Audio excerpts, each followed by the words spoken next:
नमस्कार। Exam selection 360 पर आपका स्वागत है। मैं हर्षवर्धन आपके लिए फिर आज एक नई करंट की क्लास लेकर आया हूं। हम पढ़ते हैं, हम डेली जो करंट पढ़ रहे हैं उसी में चीजों को आगे बढ़ाएंगे।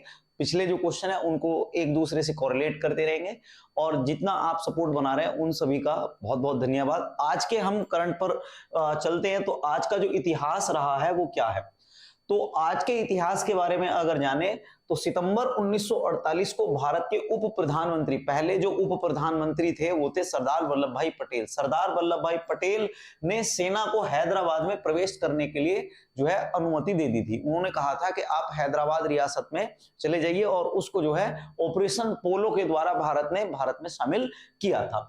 1914 में जो पहला विश्व युद्ध हुआ था तो आज ही के दिन जर्मनी ने फ्रांस के ऊपर आक्रमण किया था और उस आक्रमण को कहा गया था एस्ने की लड़ाई।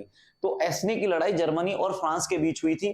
13 सितंबर को एक अंतरराष्ट्रीय दिवस मनाया जाता है, अंतरराष्ट्रीय चॉकलेट दिवस। तो 13 सितंबर को कौन सा दिवस मनाया जाता है? अंतरराष्ट्रीय चॉकलेट दिवस। इसके अलावा लास्ट है कि भारत के पहले प्रधानमंत्री जवाहरलाल नेहरू ने 40 लाख हिंदुओं और मुसलमानों को पाकिस्तान और भारत में स्थानांतरण के लिए क्या किया था? सुझाव दिया था कि आप अगर भारत आना चाहें तो भारत आ सकते हैं, भारत के मुसलमान अगर पाकिस्तान जाना चाहें तो वो वहां पर जा सकते हैं। तो ये आज की बहुत महत्वपूर्ण ऐतिहासिक घटनाएं थी, इनको ध्यान रखना है। पहले क्वेश्चन पर बढ़ते हैं। पहला क्वेश्चन क्या है हमारा? हाल ही में किस बैंक ने अपने प्रमुख आशा छात्रवृत्ति कार्यक्रम का तीसरा संस्करण पेश किया है? देखो बहुत अच्छा क्वेश्चन है कि आशा जो छात्रवृत्ति है, आशा छात्रवृत्ति कौन सा बैंक चलाता है और उसका कौन सा संस्करण है, ये उससे संबंधित क्वेश्चन है। तो आंसर है इसका भारतीय स्टेट बैंक। भारतीय स्टेट बैंक ने आशा छात्रवृत्ति कार्यक्रम का तीसरा संस्करण का जो सिस्टम है वो पूरा बच्चों के सामने रख दिया है और उन्होंने बोला है कि जो इसमें शामिल होना चाहते हैं वो हमारी वेबसाइट पर जाकर उसमें शामिल हो सकते हैं। उसके लिए उनको ध्यान रखना है कि छात्रवृत्ति जो है 15,000 से 20 लाख रुपए तक के बीच जो है छात्रों को दी जाएगी और इसमें 10,000 छात्रों को शामिल किया जाना है। इसके अलावा आपको यह भी ध्यान रखना कि एसबीआई के वर्तमान में प्रमुख कौन है। अभी पिछले महीने एसबीआई प्रमुख को चेंज किया गया है, तो इस समय एसबीआई प्रमुख जो है चल्ला श्रीनिवासुलु शेट्टी हैं। ठीक है, कौन है? चल्ला श्रीनिवासुलु शेट्टी हैं। इसके अलावा आपको ध्यान रखना कि भारत का जो सबसे बड़ा, आप ध्यान रख सकते हैं कि सबसे बड़ा वाणिज्यिक बैंक, सबसे बड़ा वाणिज्यिक बैंक जो है वो कौन है? तो सबसे बड़ा जो वाणिज्यिक बैंक है भारत का वो कौन सा है? एसबीआई है। ठीक है, क्या है? एसबीआई है। और एसबीआई की स्थापना जो है कब की गई थी? 1 जुलाई 1955 में की गई थी। कब की गई थी एसबीआई की स्थापना? 1 जुलाई 1955 में की गई थी। ध्यान रखना ऐसा है, इसमें 15,000 से 20 लाख तक की जो छात्रवृत्ति दी जाएगी वो किस लेवल का स्टूडेंट है, उसको कितनी रिक्वायरमेंट है छात्रवृत्ति की, उस हिसाब से उसको छात्रवृत्ति दी जानी है। मेरिट के आधार पर बच्चों का इसमें चयन किया जाएगा। अगला एक क्वेश्चन है, ये आपका एक महत्वपूर्ण क्वेश्चन है एनवायरनमेंट के लिए भी और करंट के लिए भी। ठीक है, हाल ही में शोधकर्ताओं ने एक राज्य में मिरिस्टिका दलदली वन की खोज की है। कौन से? मिरिस्टिका दलदली वन की खोज की है। तो ये मिरिस्टिका दलदली वन कहां पर है? ठीक, तो मिरिस्टिका जो दलदली वन है वो कहां पर है? महाराष्ट्र में है। कहां पर है? महाराष्ट्र में मिरिस्टिका दलदली वन है। इसके अलावा ध्यान रखना कि दलदली वन को क्या कहा जाता है? इनको पृथ्वी का स्पंज कहा जाता है। आपको ये वाली बात भी ध्यान रखनी है कि दलदली वन को पृथ्वी का क्या कहा जाता है? स्पंज भी कहा जाता है। एक्चुअल में ये क्या करते हैं, जैसे स्पंज क्या करता है, आप उसमें पानी डालोगे तो पानी उसके अंदर होता है पर दिखता नहीं है। तो ये भी क्या करते हैं, जो पृथ्वी का जो पानी है उसके वाटर लेवल को मेंटेन करके रखते हैं और जब जरूरत होती है तो उसका यूज कर लेते हैं, नहीं तो उसको जो है संभाल कर रखते हैं। इसलिए इनको पृथ्वी का क्या कहा जाता है? पृथ्वी का स्पंज कहा जाता है। अगले और 2-3 फैक्ट मैं आपको बता देता हूं। तो इसमें इनका जो देखभाल जो कर रही है वहां की जो स्थानीय जनजातियां हैं वो इसकी जो है क्या कर रही हैं? इसको सुरक्षा दे रही है, इसको संरक्षित कर रही हैं। इसके अलावा मिरिस्टिका दलदली वन जो है वो ये भी पूछा जा सकता है कि खारे पानी का दलदली वन है या मीठे पानी का जो है वन है। तो ध्यान रखना ये मीठे पानी का क्या है? वन है। और इसके अलावा ध्यान रखना कि ये 140 मिलियन वर्ष पुराना है। ये वन जो है वो कितने वर्ष पुराना है? 140 मिलियन वर्ष पुराना है। और ये महाराष्ट्र के अलावा आपका अंडमान निकोबार, इसके अलावा आपका मेघालय और अंडमान निकोबार का जो उत्तरी अंडमान वाला जो हिस्सा है उस हिस्से में जो है ये ज्यादातर मिलता है। तो अब जो है महाराष्ट्र में भी जो है दलदली वन मिले हैं, ध्यान रखना। इसके अलावा मैंग्रोव वन से भी एक दो क्वेश्चन बन सकता है। तो मैंग्रोव वन को क्या कहा जाता है? मैंग्रोव वन को कहा जाता है भारत का सुरक्षा कवच। जितने भी जो तूफान आते हैं, चाहे आपके आंध्र प्रदेश बंगाल की साइड से आए, चाहे गुजरात की साइड से आए, तो उन तूफानों की गति को कम करने का काम कौन करते हैं? मैंग्रोव वन करते हैं। तो मैंग्रोव वन से भी क्वेश्चन बन सकता है कि भारत का सुरक्षा कवच कौन से वनों को कहा जाता है? मैंग्रोव वनों को। और मैंग्रोव वन भारत में सबसे ज्यादा जो है पश्चिम बंगाल में है, लगभग 43%, 42.45%, आप कह सकते हैं कि लगभग 43% जो भारत के मैंग्रोव वन है वो एक ही राज्य में है, पश्चिम बंगाल में। उसके बाद जो है आपसे अगर मोटे तौर पे पूछा जाए कि वन भारत में कहां, देखो मैंग्रोव वन, इसके अलावा आपका हो गया एक दलदली वन और एक आपका वन। अगर आपसे पूछा जाए वन सबसे ज्यादा कहां पर है, तो आप बता सकते हैं कि वन रिपोर्ट 2021 के अनुसार भारत में सबसे ज्यादा जो वन है वो कहां पर है? मध्य प्रदेश में है। ठीक है, अगले क्वेश्चन पर बढ़ते हैं। अगला क्वेश्चन है कि हाल ही में किस सरकारी प्राधिकरण ने ट्रेन दुर्घटनाओं को रोकने के लिए उत्तर बंगाल में हेलमेट कैमरा प्रणाली शुरू कर दी है? दरअसल अभी कुछ 3 या 4 महीनों में भारत में रेल दुर्घटना बहुत ज्यादा बढ़ गई है। तो उन रेल दुर्घटनाओं को कम करने के लिए क्या किया जा रहा है? अब रेलवे ने अपने जो कर्मी हैं उनको सभी को एक ऐसा हेलमेट देने की योजना बनाई है कि जिसमें जो है कैमरा लगा हुआ हो। तो ये आपका आंसर आ जाएगा इसका भारतीय रेलवे। भारतीय रेलवे ने क्या किया है? भारतीय रेलवे ने हेलमेट कैमरा प्रणाली को क्या किया है? शुरू किया है। ध्यान रखना कि इससे जो है जो कर्मचारी हैं उनकी भी सुरक्षा होगी, इसके अलावा उनकी एग्जैक्ट लोकेशन का भी पता चल जाएगा।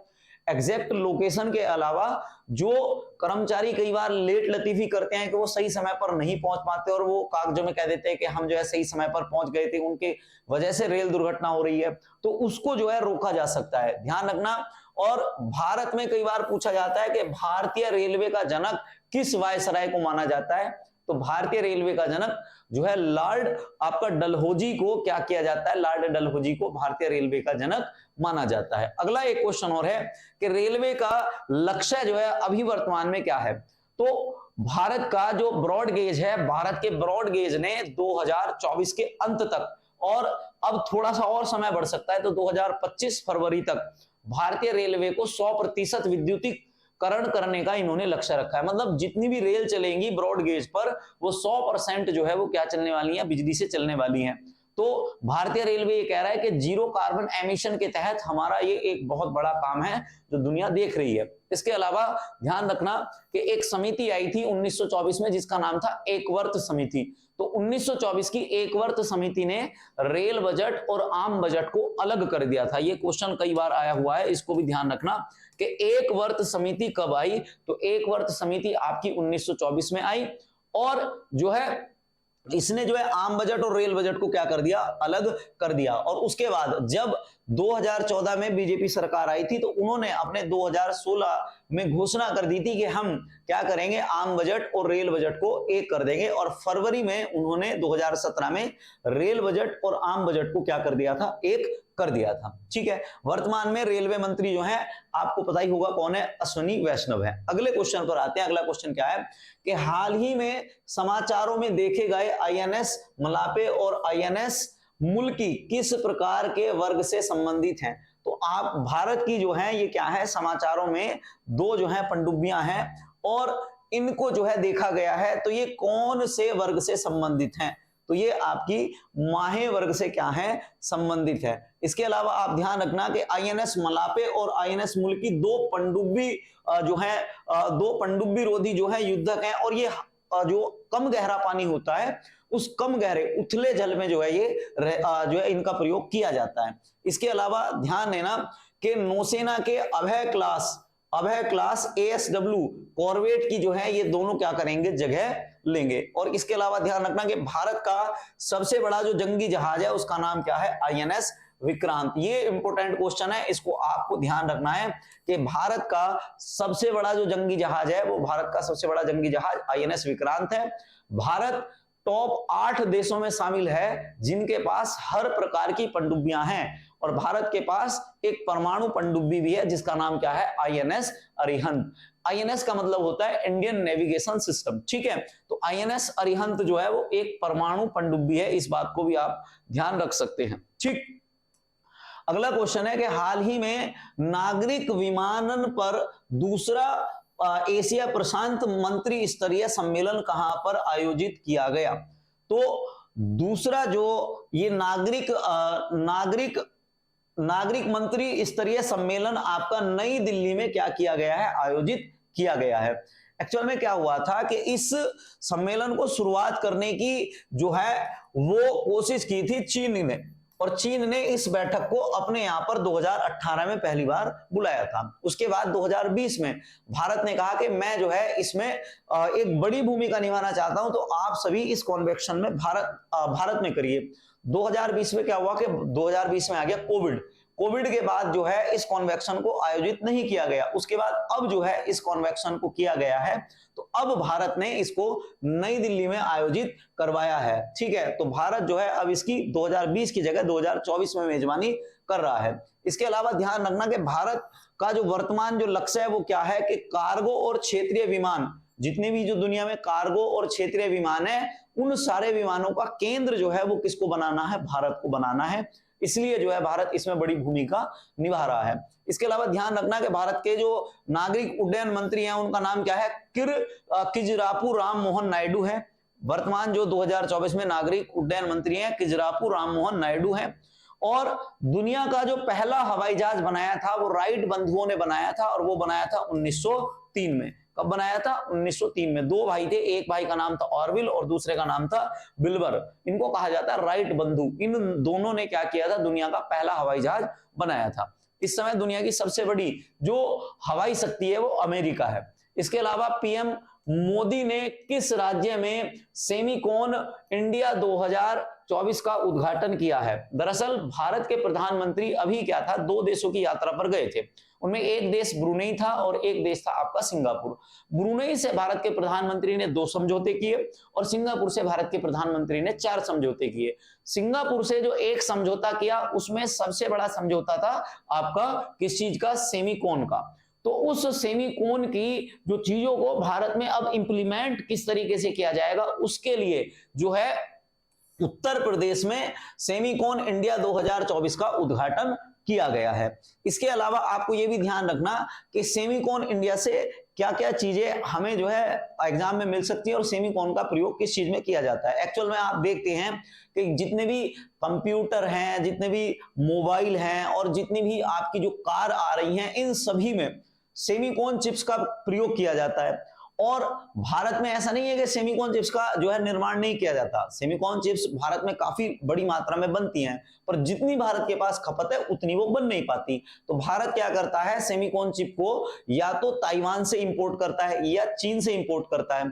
दुनिया में इस बात को भी ध्यान रखना कि सबसे ज्यादा जो सेमीकॉन बनते हैं वो ताइवान में बनते हैं। दुनिया के लगभग 92 जो चिप हैं वो कौन बनाता है, ताइवान बनाता है। 2024 में इनकी मांग जो है बहुत बड़े स्तर पर बढ़ रही है, क्योंकि जब से कोविड आया है तो ज्यादातर दुनिया ऑनलाइन चीजों पर निर्भर है।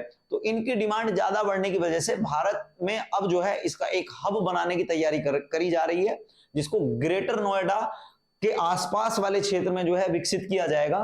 तो अभी उत्तर प्रदेश में जो है इसका उद्घाटन किया गया है और ग्रेटर नोएडा में इसका उद्घाटन किया गया है, इसको भी ध्यान रखना आप, ठीक है। दुनिया में भारत का सेमीकॉन उत्पादन में अभी इस समय 8वां स्थान है, और दुनिया में पहला स्थान अगर आपसे पूछा जाए किसका है तो आप बता सकते हैं कि पहला स्थान जो है वो किसका है, वो ताइवान का है, ठीक है।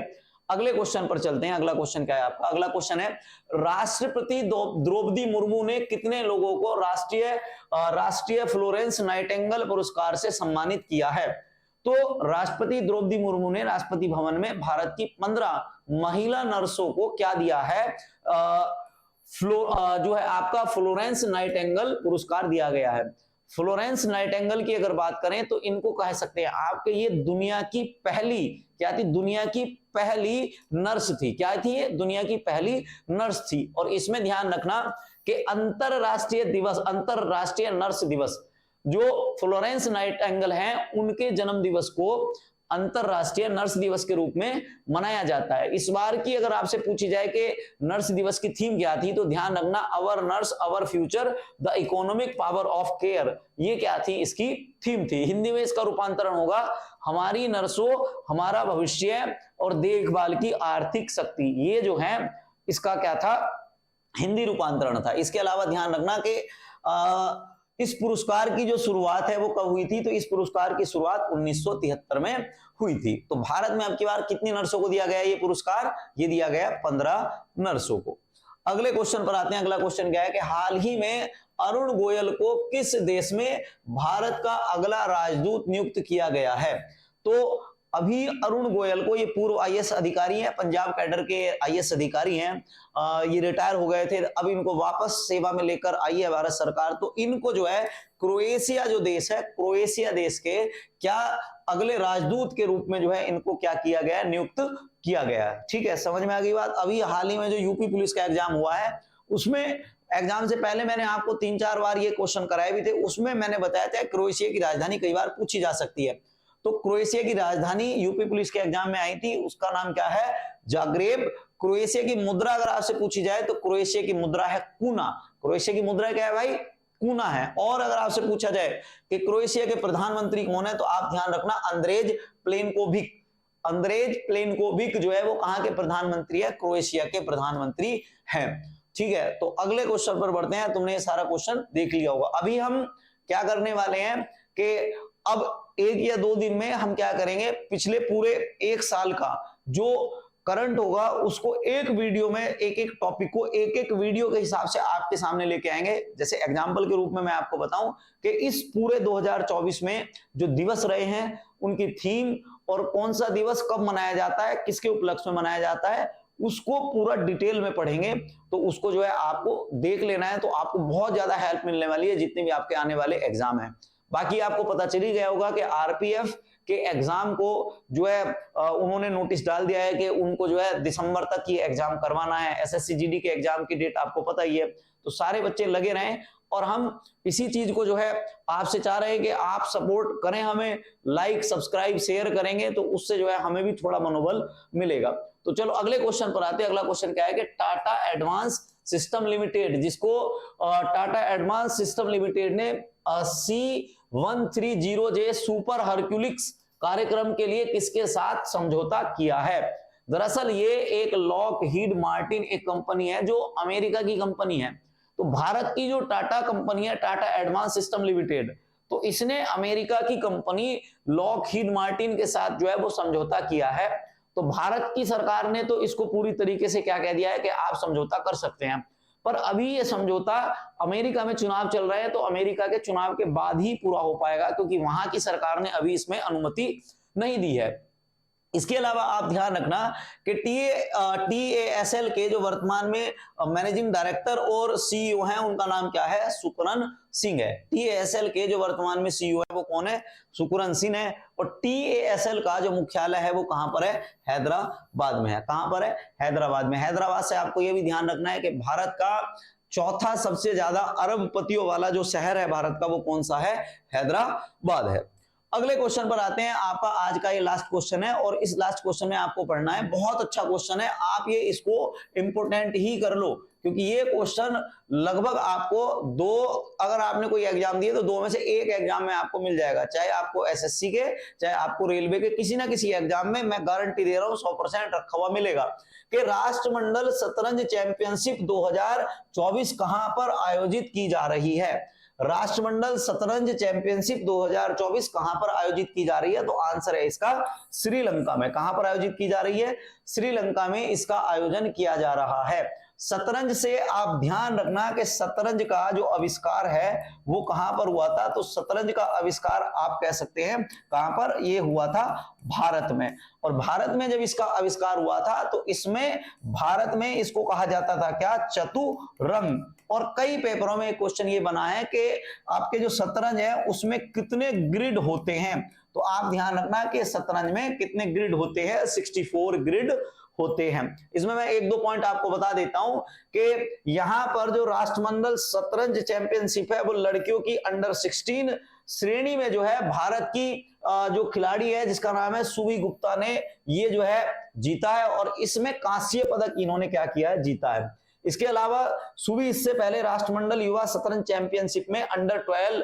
वर्ग में भी जो है वो पदक जीत के आई हैं। भारत के जो प्रमुख, अगर आपसे पूछा जाए भारत के जो प्रमुख चेस खिलाड़ी हैं, अगर आपसे पूछा जाए कि भारत के प्रमुख शतरंज खिलाड़ी कौन से हैं, तो इस समय आप कहना कि डी गुकेश, ठीक है, डी गुकेश सबसे ज्यादा प्रसिद्ध जो है क्या है खिलाड़ी हैं। और वर्तमान में दुनिया के नंबर 1 शतरंज खिलाड़ी जो है वो कौन है, मैग्नस कार्लसन है। दुनिया के नंबर 1 खिलाड़ी कौन है, मैग्नस कार्लसन। तो आज की क्लास आपने अगर यहां तक देखी, आपका बहुत बहुत धन्यवाद। अगली क्लास में और अच्छे क्वेश्चनों के साथ हम आपके साथ जुड़ेंगे, ठीक है। एग्जाम सिलेक्शन को सपोर्ट करते रहिए। यहां तक वीडियो देखने के लिए आपका धन्यवाद। मिलते हैं कल एक नई क्लास में।